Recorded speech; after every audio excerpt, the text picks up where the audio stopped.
hindi na ako makatulog kaya rog na sining ako ni Tsura. Mayo nga daw po sa tanan nga nagkapanood lalo na sa Masbate kag sa pamilya sa tong interview ko sang nagligat. Ako gali ang supervisor sang Simerito Masbate nga nag-viral dahil dito lang sa pag-interview ko. So ako nagapangayop ako sang pasensya pag sa mga basya akon dira.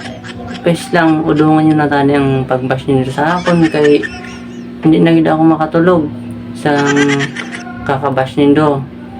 Kung ano-ano nang naisip ko maging sa trabaho, hindi na ako kaisip, hindi na ako kaayos ang trabaho ko. Tapos iskan din ako magadto damo nagasabi sa akon na ibahan na gali ko noong gali ko na so iba po mga makakilala sa akon.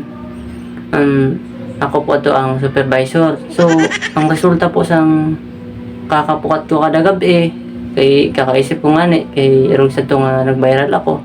Amo na pa ni siya ang resulta sa akon sing hindi na ako makatulog kaya irog na sining ako ni Tsura na so maluoy man kamudra sa mga nagkabash sa akon.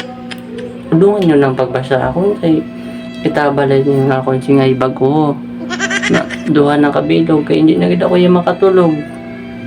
Tag please lang sa mga nag-upload dira sa Facebook, udungan nyo na kay ang akon ay bago ko.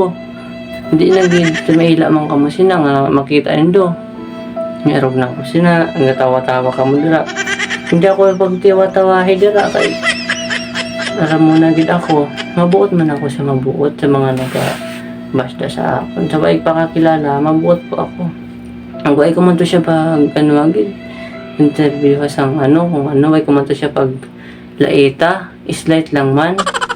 So sa mga nagabash dira, paudong niya na po sang pag-post sa Facebook kay kita bala nindong mata ko. Amo na gid ang resulta sang kakapilaw ko. Hindi na gid ako yung makatulog isang inisipan. Kaya maluoy gid kamo.